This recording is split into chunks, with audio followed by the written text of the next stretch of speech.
said, we can't figure this out. We're just going to call you an Oleh Chadash. Tell us about your Aliyah experience. My family has been in Israel since the 1600s. Why don't you tell us about yourself? I've traveled the world, been to 65 countries, enjoyed living life. What do you do? I'm a real estate investor. When did you make Aliyah? There was a pandemic going on and, we said, hey, why not? So you and your wife made Aliyah at the same time. My wife and I and our 2 chihuahuas. Did you feel any connection to Israel? My father spoke to me exclusively in Hebrew and my mother exclusively in English.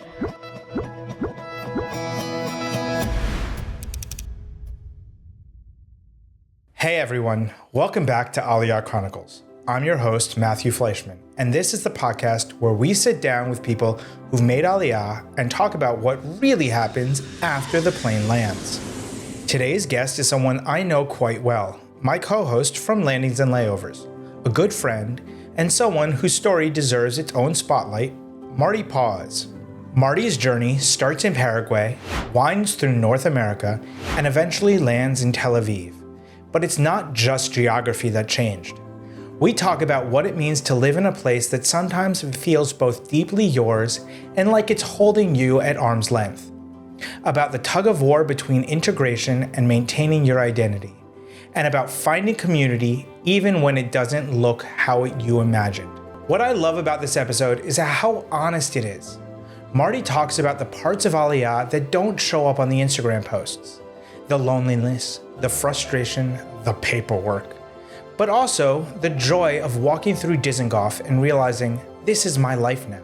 We also get into what it's like to make Aliyah not out of ideology or obligation, but because this place simply started to feel like the next right thing. There's something really powerful in this episode, so let's jump right into it. Good afternoon, Marty. How are you? I'm a little tired. Yeah. But, I had the interesting experience of calling the fire department at 1 a.m. last night. That's always fun, isn't it? Yeah, it turns out we thought it was somebody in the building. Actually, it was the next building over. Apparently, somebody had left a pot on the stove and it was burning and that smell wafted into our building. Always, that makes it so much more fun. Exactly. Why don't we start off by, why don't you tell us about yourself, about where you're from? So my name is Marty Paz. I was born in New York City and I was about 8 years old when my family moved to Las Vegas. Other than a year spent in Chicago until I made Aliyah, I pretty much lived in Las Vegas. But I've traveled the world, been to 65 countries, and just enjoy living life, seeing new places. And so what do you do? So I'm a real estate investor. I've had a few different positions in the real estate world, but present entity is involved in wholesaling and flipping real estate along the eastern seaboard of the United States. I work with Israelis who are primarily based in the United States, which is ironic as I'm somewhat American and based in Israel.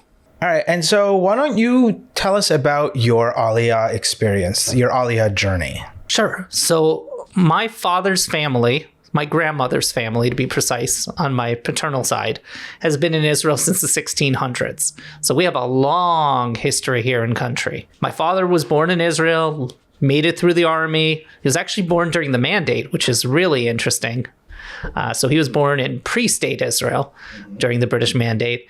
And then in his mid-20s, he moved to America, eventually met my mother, had me, grew up in the U.S., frequently would travel over to Israel, see friends, see family, just enjoy. And, I have a friend who every time I would come, because she made Aliyah, she said, "No, why don't you just stay? No, when are you making Aliyah?" So, in talking with my wife, there was a pandemic going on in, 2020. So we said, hey, why not? You can always undo the move if it doesn't work out. But, the world is breaking and Israel is the one bright spot in the world that isn't broken. So let's give it a try. And so when did you make Aliyah? So we ultimately made Aliyah December of 2020, which we arrived on the last night of Hanukkah. We did not get the clapping reception. We didn't get anything special. It was very funky. We didn't even get to fly El Al. El Al was going through their bankruptcy reorganization at that point in time. So we flew on United. We didn't meet the people we were flying with until we got here. Although, we had one of those only in Israel stories. Sitting on the plane, we have our dogs. Turns out a friend of a friend knew our flight attendants. So, we'd gotten hooked up with some extra special business class, pillows and blankets. We had an empty middle seat. It was doing okay. The guy in front of us, we start talking. He's traveling with his son to Israel. And, a little bit of this, a little bit of that. Turns out he was my rabbi when I was about 9 years old. He was in Las Vegas, and now he is the actual rabbi of the airport.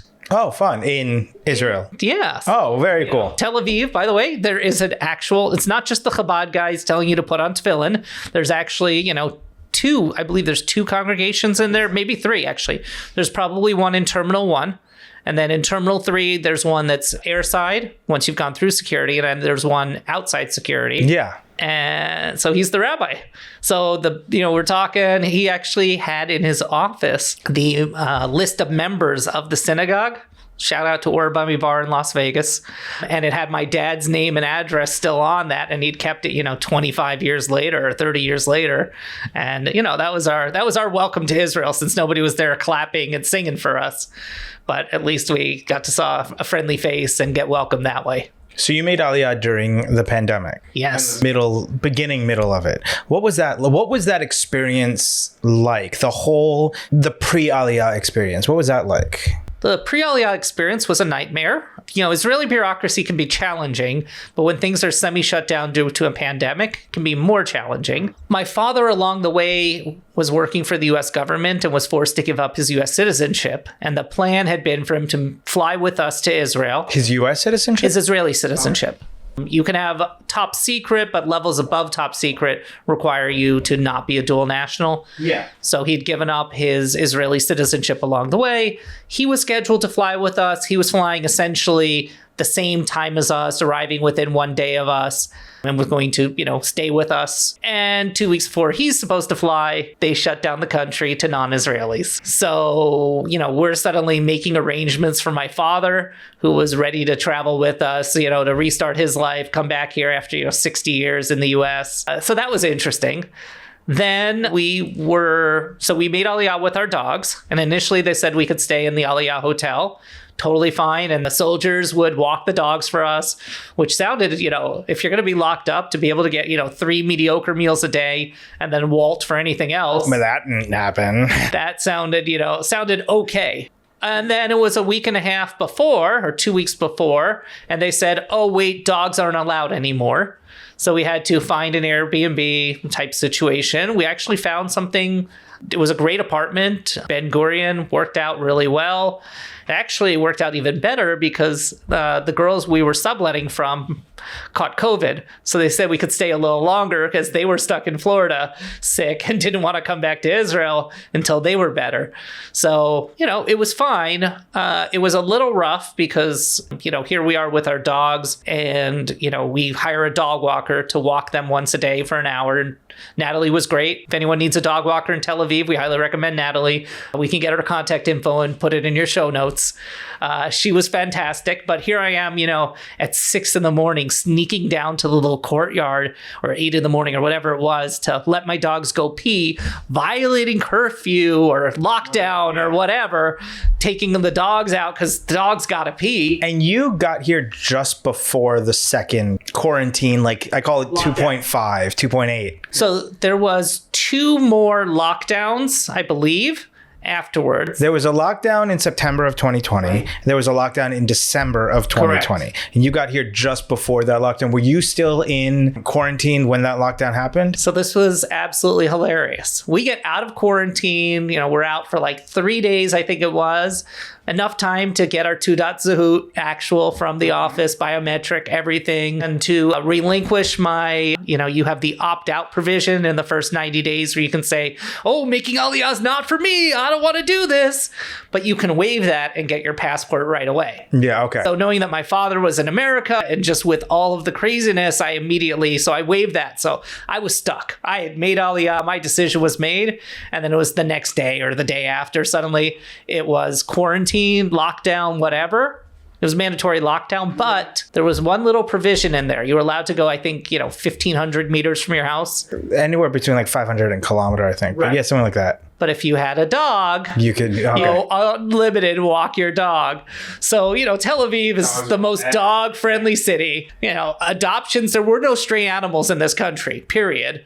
Because everyone was like, wait, it's locked down, but if I have a dog, I can go anywhere. Yeah. So we took our dogs, we walked the entire city. I mean, the buses, we weren't taking buses, but we had just complete access, and it was great. Because 2 weeks being locked in a hotel room, I had some work that I was doing. My wife didn't, so she got very good at Mario Kart on the Switch that we brought over. Very good. So you and your wife made Aliyah at the same time? My wife and I and our 2 chihuahuas, Chihuahua blends, mix, whatever, Mirav, I guess is the Hebrew. The mutts. They're half Chihuahua, half Terrier. So we all made Aliyah together. All right. So you mentioned earlier before that you had visited Israel throughout your life. Yes. What was kind of your connection beyond just those trips to visit family? Did you have any kind of connection to Israel or Jewish culture before you decided to make Aliyah? Well, I did high school in Israel. You did? Yeah, so I did the Alexander Muss program. Okay, what was that like? Pretty fantastic, actually. And can you just explain real quick what that is? Alexander Muss High School in Israel program. Just, by the way, around the corner from here. Now about 1.5 kilometers. I know this because I ran it. I believe it's now associated with the Jewish National Fund. Okay. It's a 2-month program, at least at that point in time, which you could also get some college credit from a community college. Broward Community College in South Florida gave me 6 credits. Essentially, you learn both biblical and non-biblical history of Israel. And as you're learning, you're actually visiting the sites. So you're connecting. I mean, we hear these stories in the Bible, and it's like, Mount Sidon. What's Mount Sidon? Like, it means nothing here, right? The Jerusalem foothills. Okay, there's hills in Jerusalem, right? But what are they? Yeah. But you actually walk the spot. So, you're talking about the cisterns. You walk into a cistern. You actually get a connection between, this heritage that we have that's rich, but a lot of it is conceptual. Okay. And instead, you get to see the reality of it. And the parts of the biblical, which are pretty historically accurate, and the parts of the Bible that are a little bit more depending on your level of belief in the Bible. Okay. So it was a great experience. And how old were you when you did this? I was 16 years old, I believe. I believe I was a sophomore or junior. But outside of just visiting for family, did you feel and before Muss, did you feel any connection to Israel? Being Jewish. I mean, I was involved in, Jewish day school, a variant of the Tzofim through the Sephardic Israeli synagogue that we would frequent in Las Vegas. So yes, I was connected to the culture. I'd been around it. First 6 years of my life, I believe it was, my father spoke to me exclusively in Hebrew and my mother exclusively in English. Okay. And that continued through my teen years to a lesser extent, till at one point in time I grew fed up with my father's broken English. And I forced him to start speaking English with me so I could correct his English. Marty, as you know, the Israeli accent was a bit much, and the speaking is like this. So his English is much better now, but the side effect is my Hebrew is stuck at the intermediate level. Lucky you. Still better than mine. All right. So jumping back to your Aliyah. So we talked a little bit about your background and your connection to Israel. What was the deciding factor when you and your wife decided, let's make Aliyah? We were both ready for a change. I think it was boiled down to health insurance. Okay. Yeah. Health insurance in the U.S. is a nightmare. Mm-hmm. We had been getting it through my wife's employer. And while it was a little expensive, it was there. It protected us. It was good. And then she was laid off. Ironically, she was actually rehired. But we had started our Aliyah journey by then. And it was a good time to sell the house. I was asset rich and cash poor. Okay. And being a self-employed person, it was very difficult to access the equity I had tied up in my house. So we decided to sell the house, sold the house. The process of getting our Aliyah visa paperwork in line was, again, a nightmare. Yeah. It turned out How long did it take? about a year and a half. Oh, wow. Yeah, about a year and a half for me, I think. Okay. The main challenges, and even then there were other challenges specific to the pandemic. So it was fun. But, for my wife, it was her father, who was born in Israel, because her grandparents had come to Israel and then actually moved from Israel to the United States after World War II. So we had to fix his citizenship. And then it turned out that his first name and his middle name were transposed. And we know how much Israel loves when that happens. Exactly. And then they had changed the spelling. Oh, Israel loves when that happens even more. Even more so. So that was a bit of a challenge for her. For my father and my situation, because my father's citizenship was up in the air. Yeah. They were going to have me, with several different statuses. They kind of rotated through. And then in the finest Israeli fashion, at some point in time, they said, we can't figure this out. We're just going to call you an Oleh Chadash. So it works. It was fine. End, it worked out. In the end, they're just like, screw it, whatever. It did take another year and a half to get my father into the country legally. Yeah. Or so. I think maybe it was a year. I think it was a year. It was about a year till everything was settled, but we were able to get him here on a tourist visa twice, and it was something. Yeah, I can imagine. It was the finest. But, I will say that while we were frustrated, once we found the right people in the government offices, they actually did want to help. Yeah. So you in America, you mean, or for your father? Yeah. I found that too. It's like once you find the right people, it goes smoothly. But finding the right people can take some effort. And there's only one employee at Misrad Panim who, whenever we would deal with her, she was she was just awful. But every other person we dealt with there was fantastic. And same at, Aliyah Ministry. I found the same thing. Once I got here, it was a lot better than, getting here. Dealing with bureaucracy here, while is not fun, it's always better than. And so I remember you and I met in several group chats before we both made Aliyah. I remember, though, feeling that. And please tell me if you think similar, is that they make it hard. It's not hard because it's Israeli. It's hard to make sure that you want it, kind of thing. Do you feel that is kind of, now, some of your experience because of the different statuses was a little bit, but I see in the group chat, people were complaining a lot. Oh my God, it's so hard. But I kind of felt like it's not supposed to be easy. Did you kind of get that feeling as well? So when somebody converts to Judaism, is it 7 times, I believe, they're supposed to be told no? 3. 7, whatever. I kind of think that we just follow that same attitude, that it's not a walk in the park. Are you sure that you want to do this? Are you top secret, ultra sure that you want to do this? And by doing that, they weed out, the scammers and the people who are just here to abuse the system. They don't weed out all of them, but it's designed to, be an extra check in there. It's supposed to be that once you get here, you're, welcomed warmly, applauded, cheered, unless it's COVID. And then, hey, we got a gift basket dropped off. We actually got 2 gift baskets. Oh, yeah. Lucky you. I got a crunchy old man at the airport who is nice, but still. Well, we had also started our process as unmarried couple. Oh, okay.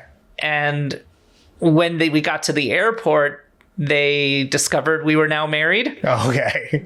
Oh, that change must have gone through so well. Which was fine. We kind of knew that we're essentially told, don't change your status, because if you do, you're going to reset your Aliyah process. So that was fine. We didn't mind that.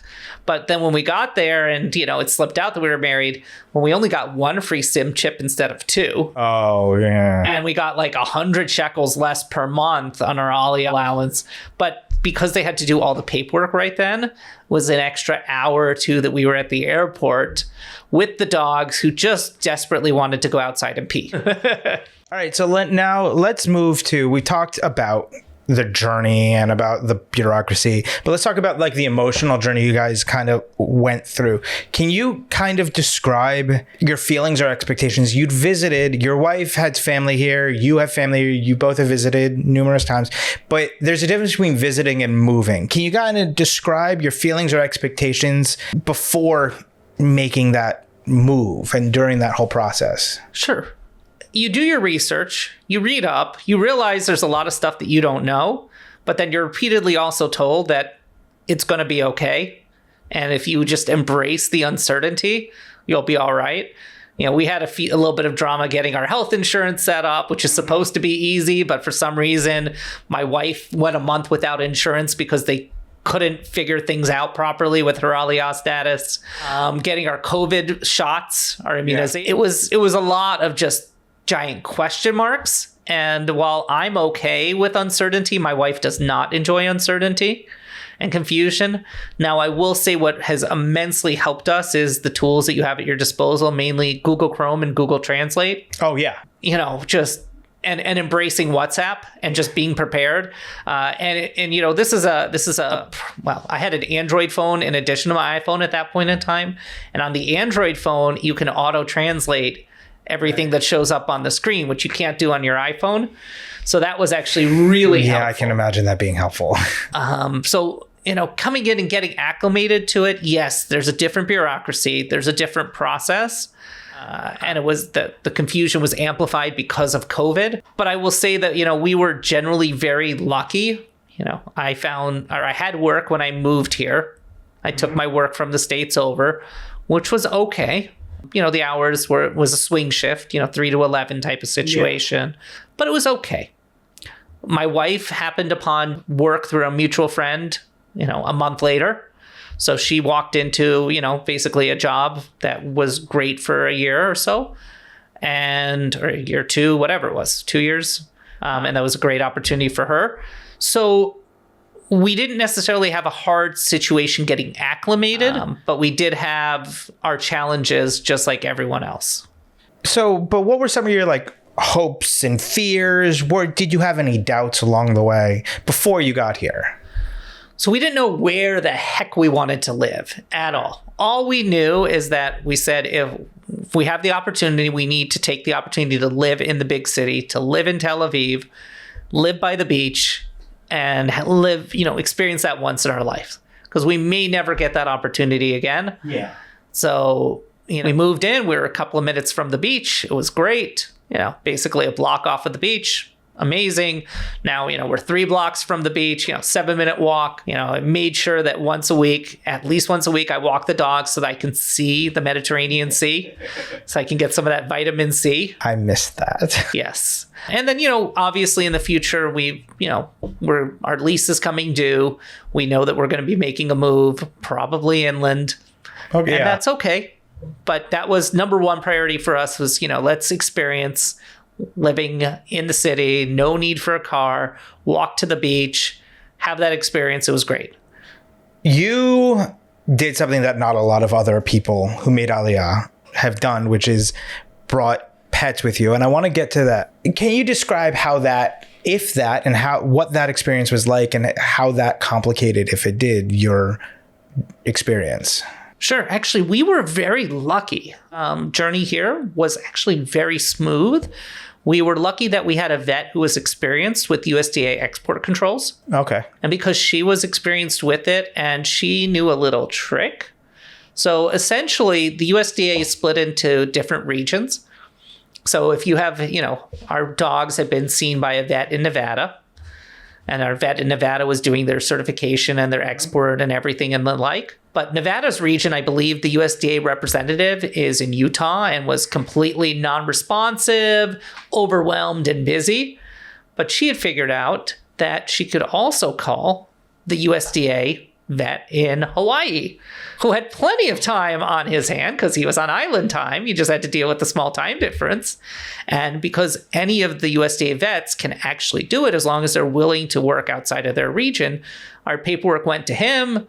It was smooth. It was easy. Now, I understand things have gotten a little bit more difficult with the USDA in the past few years with the rabies situation. I know for import, and I believe a little bit more difficult for export. But if you find a qualified veterinarian who has experience with export of livestock, the process is very, very easy. One more thing, though, and I want to move into your life in Israel a little bit more. What about the whole moving experience, the whole applying for Aliyah, bureaucracy, not the bureaucracy, but the whole experience of making the decision and then finally following through with the decision and getting here and what, I don't mean like, oh, it took an extra hour, the thing, but what about the whole experience, not just physically, but like also mentally and emotionally, did surprise you either positively or negatively? The biggest surprise is how last minute Israelis are with their housing. The concept that you've given notice, you give notice a month or two before you leave the apartment that you're in, and yet you can't find a place until 2-3 weeks out. If that.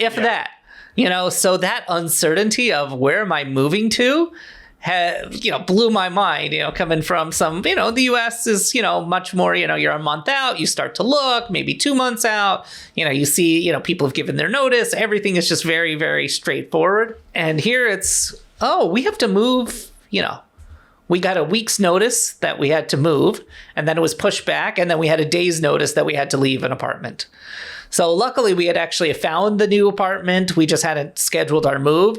But, scheduling a move the day before you have to vacate is nerve-wracking. Crazy. Managed to make it work. But definitely, it's a laissez-faire approach to, your living situation. And there's so much that's just handled on a handshake or post-dated checks. Yeah. You hand over 2.5 years of post-dated checks to somebody who you think owns the apartment, but there's no actual real land registry on most of these apartments. So it's like, is this even a scam? Oh, and the best?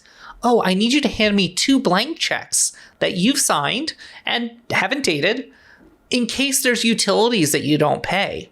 So when you move out, we can just have you pay them. Yeah, I've always gotten around those. I'm just like, how about I give you the checks when I move out? But yeah, I get it. And we've talked about this, about like, there have been a lot of bad experiences and we're paying the price for it for other people. But so, yeah, I completely agree. The last minute for everything, but housing is just nerve-wracking. Last minute for what are we doing today? What are we going to do Friday? It's Tuesday.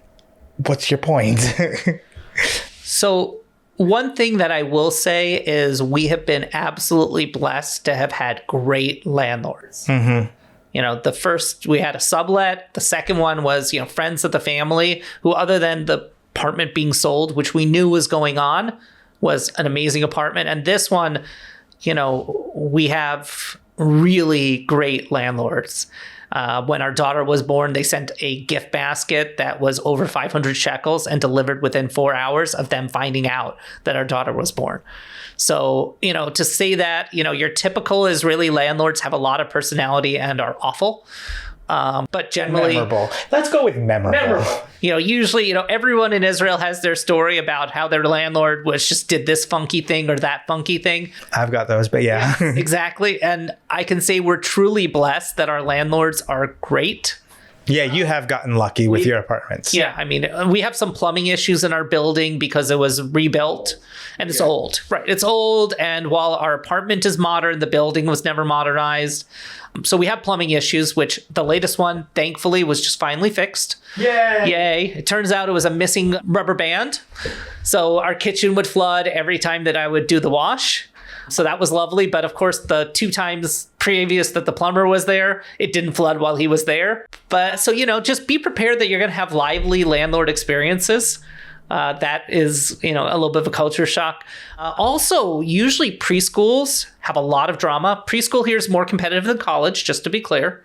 Yeah. And we also got lucky on that. We had found a private preschool, paid the deposit, everything, because the public or semi-public one that we knew somebody in the building who worked at was just full wait list. There was just no way we were getting in there. And we got a phone call, 3 days before our daughter's supposed to start preschool, saying there's a vacancy, do you want it? And we're like, we paid already, we're hee-hawing, we're not really sure. And then they told me the address of it. I was on the bus 300 meters away from the actual location of that preschool. So, to say it was meant to be, and our daughters just thrived in that preschool. We haven't had any drama in the preschool, or what drama there's been has been so minimal, or in other classes. It's been great. Well, okay, then what was a time then that you felt like you really belonged? I think once we got our daughter into preschool and suddenly we were integrated into that parents' community.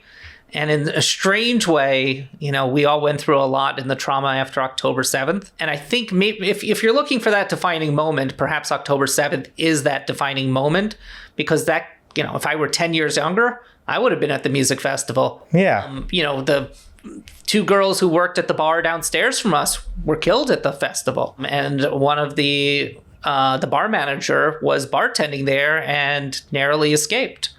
So I think at that point it was, people say, in America on 9/11, everyone was an American. Yeah. I think in that moment, every Israeli was Israeli. And that was, funky, because if you really look at that, the Israeli Arabs, which, 20% of the population, right? They are being targeted just the same as the Israeli Jews. So, when those, when the rockets would be coming, they didn't care, what religion you were, who you were, you deserved, it was being shot indiscriminately at you. So I think that brought together the country in a way, and it was bigger than just me. Yeah. I kind of feel like that's a common thread, is that October 7th, while other people felt Israeli before, October 7th was a time that it's like, this is, yeah. What advice would you give someone who's considering making Aliyah? What is one piece of advice to kind of make the whole experience, anything from the bureaucracy to the moving here to the living here? What is a piece of advice you would give to somebody who's starting or in the beginnings of their journey? The Aliyah-pedia, or whatever they call it on the Nefesh B'Nefesh website, is a really good guide. There's a few things that are maybe perhaps a little confusing in there because they get a little technical, because people have weird specific situations. But if you can skip by the things that are confusing and just stay in the basics, it really does provide you with a good guideline for making Aliyah. I think they've done a good job of being a resource. I think they're resource constrained in that, they don't have unlimited funds from the Israeli government to deliver all the services that they want to deliver or try to promise to deliver. But I think that they do their best. And people love to complain we're Jews. Yeah.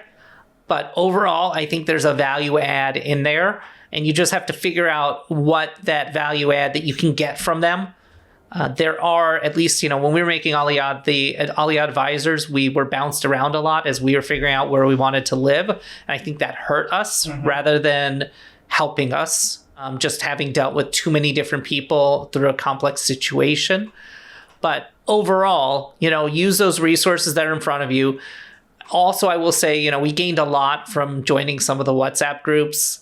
Some of them had a little angle one way or another, but the reality of it is you get that shared experience and you get to, laugh alongside other people's misfortune and, share the joys with one another at the same time. Yeah, let's talk just real quick about those WhatsApp groups. You and I were in one WhatsApp group, and I've talked about this on Accidental Homemaker. We were in one WhatsApp group.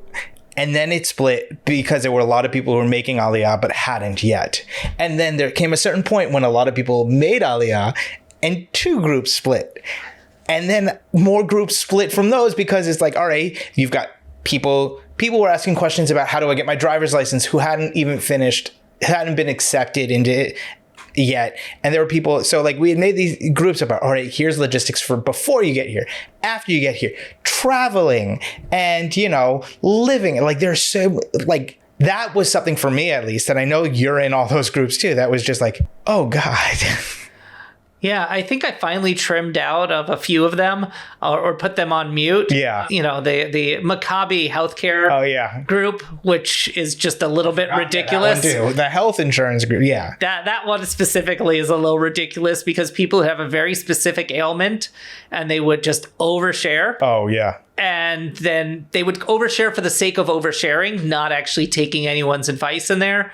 To the point it was just like, I just needed a doctor recommendation, people. That's all. I know. And I remember I've asked multiple times for different doctors in that group. And it's just like, it's silence. And then somebody overshares something, not even looking for advice. And there's a plethora of whole conversation. It's just like, now I've just hit the point where, hey, Maccabi, who's the first available doctor that you have for this ailment?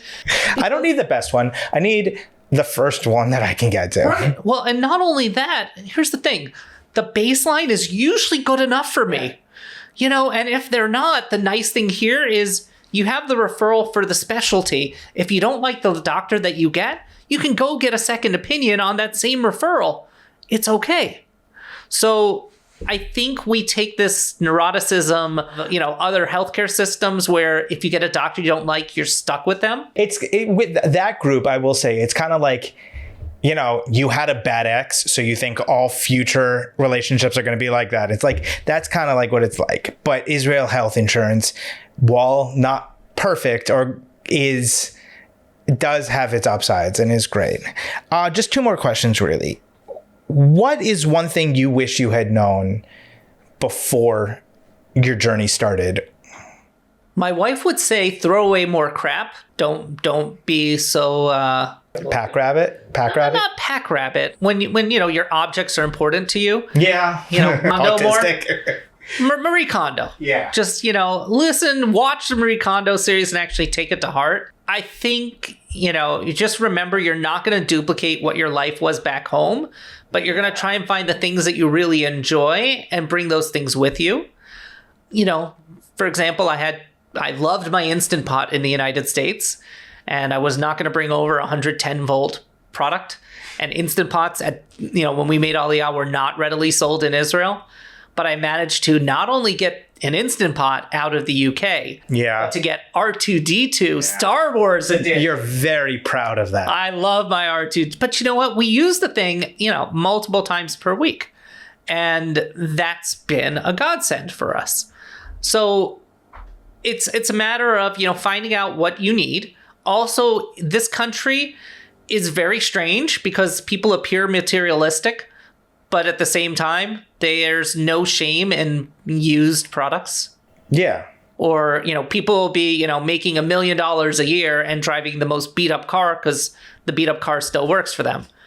There are some people who, you know, are, you know, Hollywood style and have to put on a show, but the majority of people here are okay with, you know, hand-me-downs.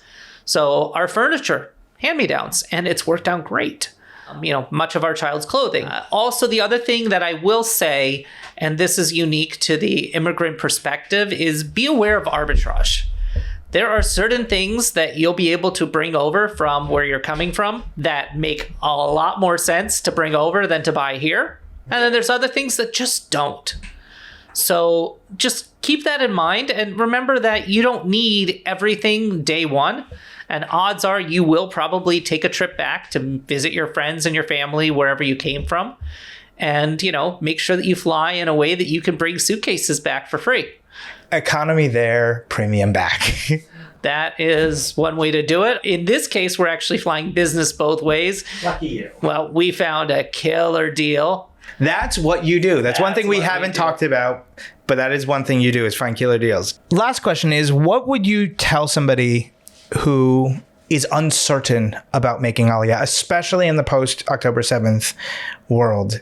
What is something you would tell somebody who is still in that decision-making in the early stages or pre-early stages of making Aliyah? What is an experience that you've had that kind of you would tell them to reinforce their decision or help them along that decision? Okay, so I have a simple thing that I would say. Go do single travel, solo travel somewhere. Go somewhere you haven't been before by yourself. And if you can be comfortable there, you'll be fine. So, you know, if you're in the US, go to Mexico, go to Costa Rica, go to Panama, go further south, go to Peru, go to Argentina. Go experience somewhere outside of your comfort zone.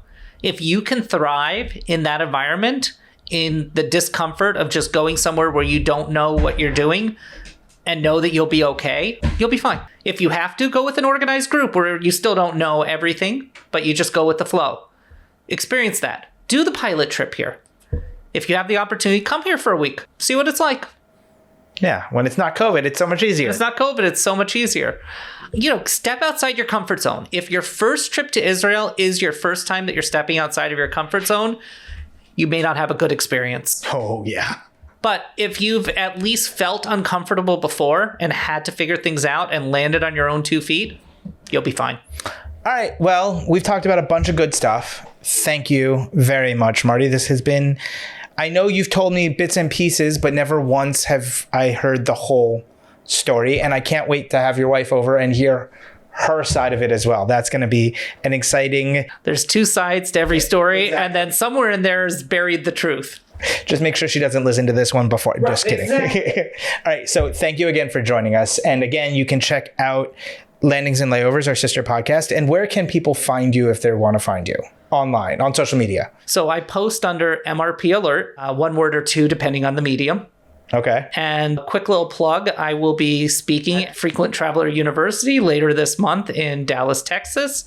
And I help to organize the annual Chicago seminars in Chicago this coming fall. Times and dates to be announced very soon because we're signing a contract where 500 frequent flyers come to meet, chit chat, raise $20,000 for charity, and have a great confab of miles and points of people of all ages, including people who want to go to Israel. Very cool. In style.